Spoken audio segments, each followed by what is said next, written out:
Oke, bismillahirrahmanirrahim. Assalamualaikum warahmatullahi wabarakatuh. Waalaikumsalam. Bagaimana kabarnya anak-anak hari ini? Baik, Pak. Alhamdulillah kalau begitu. Semoga masih tetap semangat ya buat belajar hari ini. Oke, sebelum kita memulai pembelajaran, alangkah baiknya kita berdoa dulu sesuai agama dan kepercayaan masing-masing. Berdoa dimulai.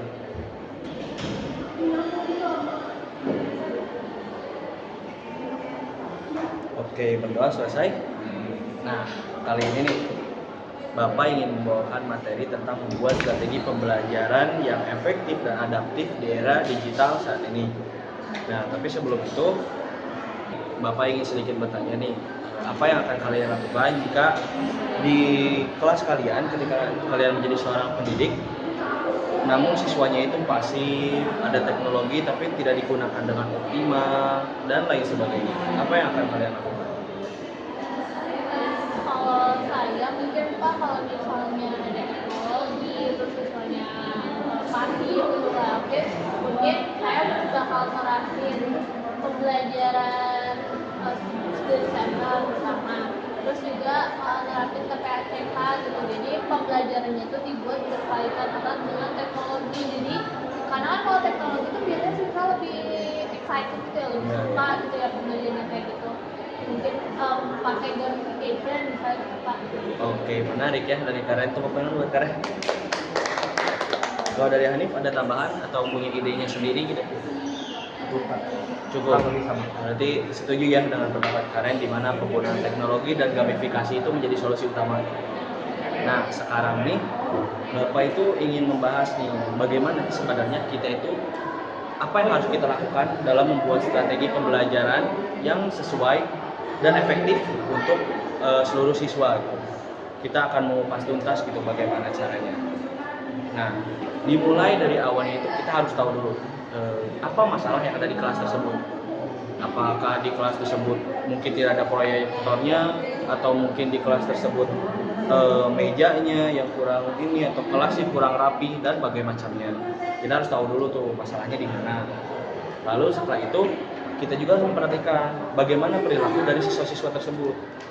Apakah siswanya itu senangnya dengan benar-benar senang dengan gadget, atau mungkin mereka malah lebih senang membaca menggunakan buku, apakah mereka senang studi kasus dan lain sebagainya. Itu harus diperhatikan juga karena mau bagaimanapun yang akan kita ajar itu siswanya.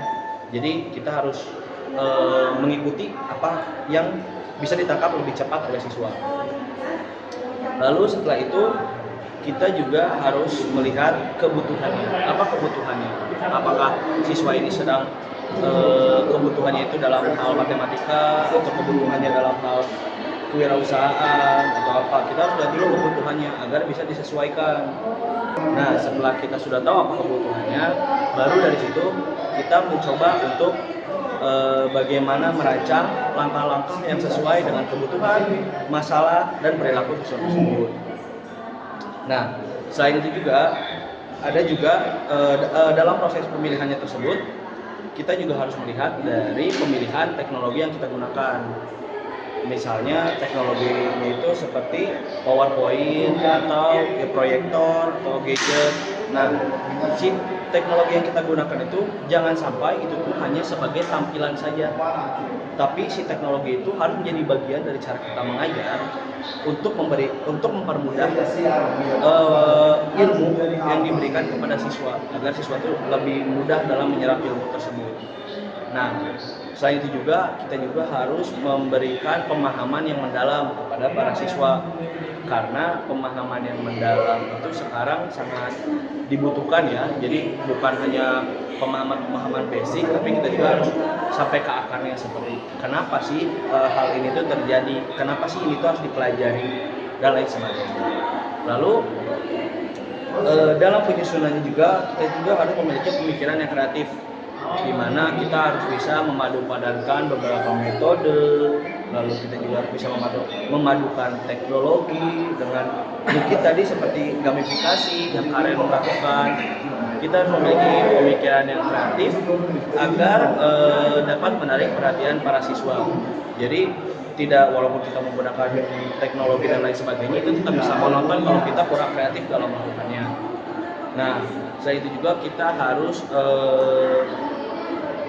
membangkitkan pengalaman dari para siswa. Jadi kita juga harus memberikan pengalaman yang bermakna kepada para siswa. Seperti kita juga memberikan proyek, memberikan studi kasus. Studi kasus itu sangat bermakna ya, karena studi kasus itu kita langsung memberikan contoh nyatanya dalam kasus yang kita bahas, mau itu kasus bisnis atau kasus matematika dan lain sebagainya. Itu tuh sangat berpengaruh pada pengalaman bermakna.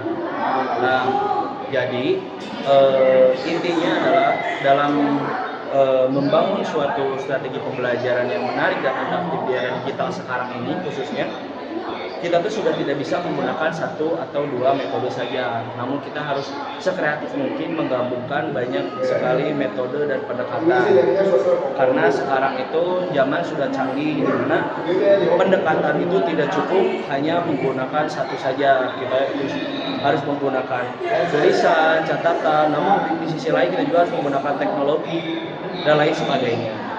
Nah, mungkin sekian materi dari Bapak. Sekarang kita akan melihat saja, menganalisis gambar yang Bapak berikan. Nah, coba kalian analisis. Menurut kalian di gambar tersebut metode atau pendekatan atau model apa saja yang digunakan di dalam pembelajaran yang dilakukan oleh guru di gambar tersebut? Oke, boleh Habib. Jadi di sini ada beberapa, karena ada scientific tampaknya ya, karena ini gurunya kayak menjelaskan sesuatu yang berbasiskan data dan ilmiah gitu ya. Terus yang kedua ada problem atau PBL. Oke. Jadi mereka ini berkelompok mengerjakan suatu atau memecahkan suatu masalah. Mungkin tambahannya dari kalian Pak. Oke. Tambahannya dari saya Pak, mungkin ini karena kelihatannya kayak ada main laptop gitu ya, mungkin ini TPACK pastinya. Terus karena berkelompok, mungkin ada collaborative learning-nya juga. Terus tambahin yang tadi yang manis, mungkin ini kan cuma problem tapi juga bisa jadi project based learning juga gitu. Oke, tepuk tangan buat kita semua.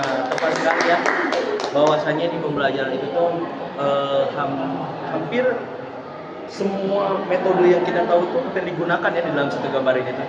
Mulai dari discovery, scientific, TPACK sudah jelas ya di situ. Terus ada problem based learning, project based learning, 4C dan lain sebagainya gitu.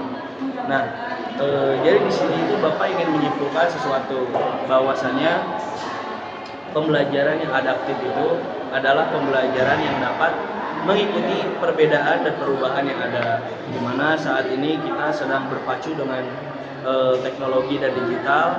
Jadi kita pun sebagai guru itu harus mampu memprovide hal tersebut kepada siswa, karena pasti yang dulunya mungkin orang-orang itu sangat suka sekali baca buku, yang sekarang anak-anak zaman sekarang itu sukanya menggunakan handphone, melihat video dan lain sebagainya. Jadi untuk pembelajaran adaptif di era digital itu kita perlu memadupadankan berbagai metode dan pendekatan agar kita bisa mencapai ke pemikiran siswa. Ya mungkin itu aja yang bisa Bapak sampaikan. Apakah dari kalian ada yang ingin menyimpulkan pembelajaran apa saja hari ini yang kalian dapatkan? Dari Karen atau dari Hanif? Dari saya Pak. Oke. Kesimpulannya dari pembelajaran hari ini tuh bisa kita lihat bahwa untuk merancang pembelajaran yang menarik gitu ya, yang bikin siswa aktif, kita tuh bisa mengimplementasikan lebih dari satu model gitu, cuman satu model doang. Kita juga bisa mengintegrasikan penerapan teknologi agar kelas tuh lebih hidup gitu. Mungkin sekian dari saya Pak. Oke, tepuk tangan buat Karen. Dari Hanif, apakah ada tambahan? Cukup Pak. Cukup. Oke. Sebelum kita tutup ya, karena materi sudah selesai, Bapak ingin memberikan dulu kartu evaluasi untuk pembelajaran hari ini. Bapak ingin mengukur seberapa jauh pemahaman kalian pada hari ini. Boleh diisi ya. Waktunya 1 menit ya. IPA. Ini soalnya simpel kok.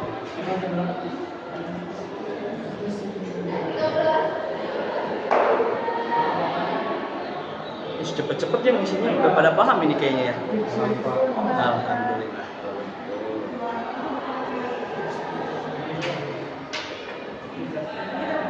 Sudah Pak. Sudah Karen, Hanif sudah selesai belum? Belum.